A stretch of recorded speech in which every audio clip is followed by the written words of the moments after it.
Hello, welcome back. It's been quite a while since we last talked about Digital Turbine, and it is a company that interests me a lot, especially as it's going down significantly. Take a look at what has been happening in the past few months, or let's just say a year.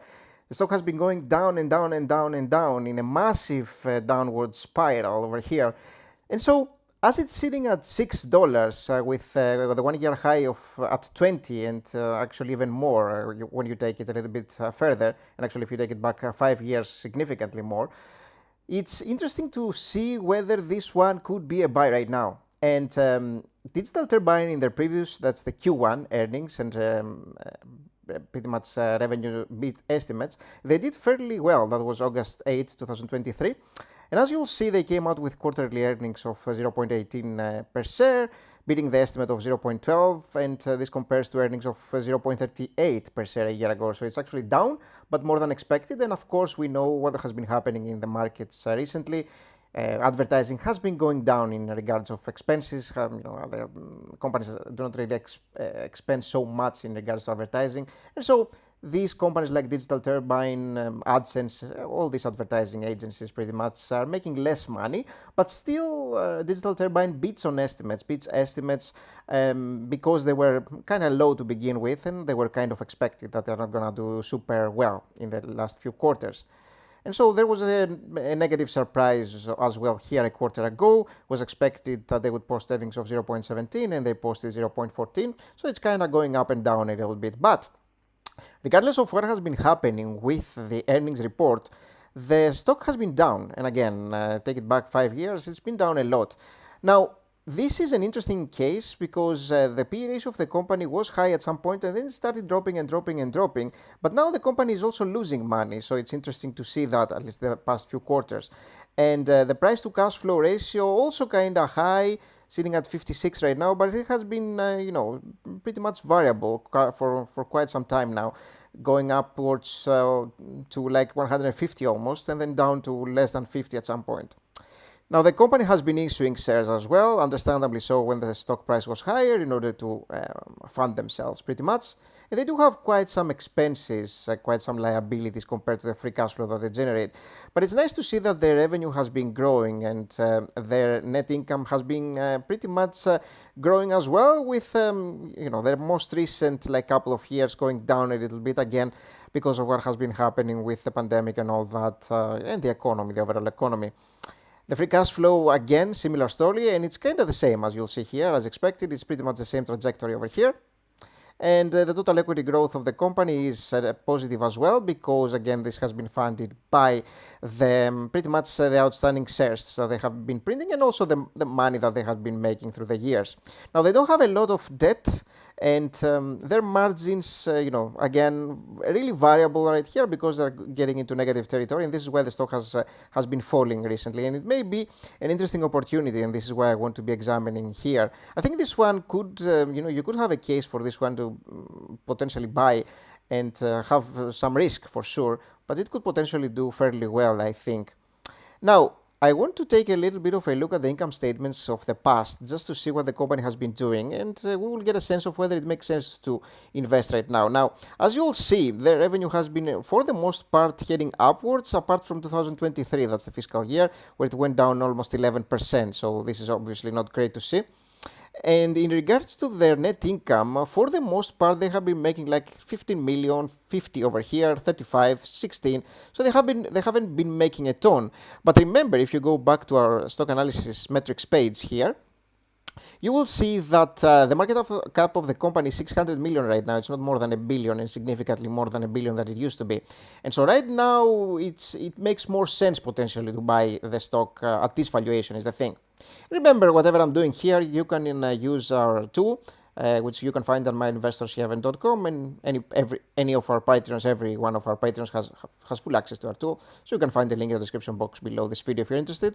But the next thing to check, the balance sheet, which will tell us a few things about what is going on with the total equity of the company. Again, increasing, and we kind of know why it has been increasing significantly from 36 million to 605.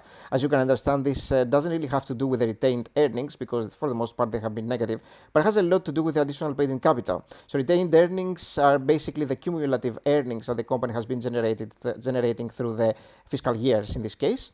And it's basically sort of like a summary.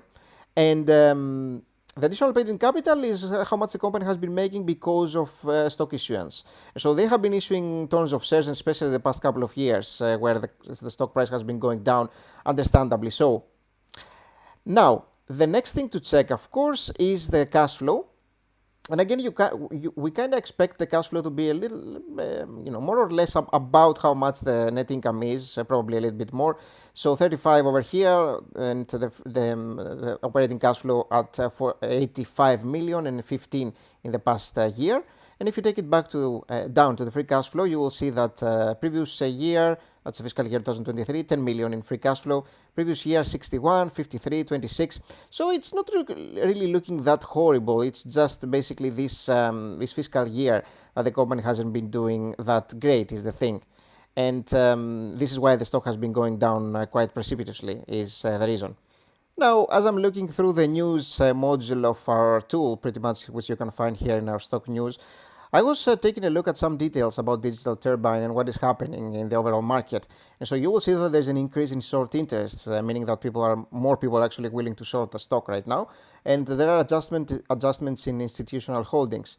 So as you'll see, an increase in short interest, so about 5.5 million shares, a growth of 15.6%, and the short interest ratio currently stands at 3.2 days based on average trading volume. Approximately 6.1 of the company shares are short.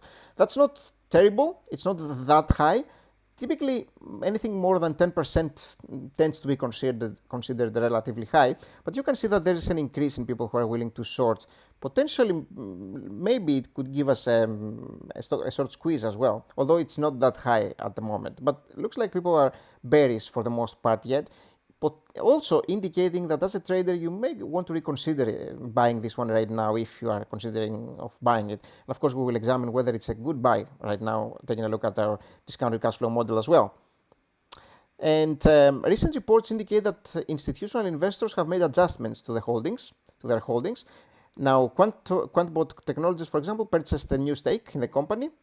And Canada Pension Plan acquired a new stake worth approximately 73,000. That's quite little, actually. But you can kind of see here that there has been some increased boosted position. So kind of like it looks like some people start to accumulate, potentially looking to buy this one since it has been going down in a market cap, while the stock actually the company as a whole looks solid, fair, I should say. Not great, but relatively fair, I should say.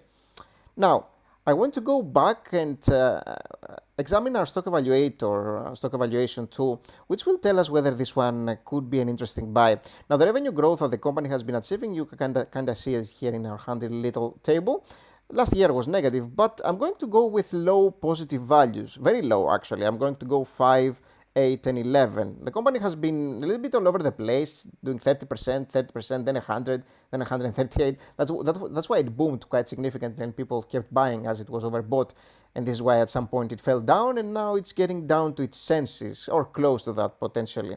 Now, the net income margin that the company does typically is about 17%, as you'll see here, like 10 here. 4 and 2 are probably the odds one out, the ones that you wouldn't be expecting pretty much to continue happening for a long while, as long as the company goes back to its normalcy.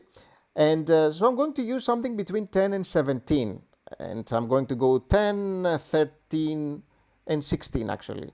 And the free cash flow margin, again, a little bit all over the place, close to 100 is what makes the most sense. I think this one is probably the year that is more than like a normal year pretty much for the company's financials, or at least I should hope so. And 80, 90, and 100 and 13% for our annual return. And with these values, you will see that we're sitting at a $6 current price, and the low is 8.80, medium 14.6, 22.61 is the high. So I feel like this one could potentially be certainly a risky purchase because the company has been going downwards instead in terms of their net income and revenue. Yet the stock price has fallen so much that it has become a little bit too bearish, I feel. And if the company goes back to their sort of like normal stuff, normal business, I could definitely see this one booming eventually again and reaching its previous state of 20 plus. I would think so at least. So this one looks like it could be a stock that could be a 10x, for example, or a multi-bagger potential. Like I don't know about a 10x, although it has been close to that, but definitely a multi-bagger. Like I could definitely see this one being like a 4x or 5x. If things go back to normal. So I do like what I'm seeing here, and for people who are a little bit risk tolerant, it may be an interesting case. So I could potentially look into that myself to potentially even buy a little bit of this one. Looks very, very interesting. And yeah, this is what I wanted to talk about in regards to Digital Turbine. Leave a comment below. Let me know if you are holding this one, what price you bought it at, or whether you are actually considering of buying it now. Let me know. I'm interested. I'm curious to see what you're thinking about this one. Thanks, guys. Bye bye.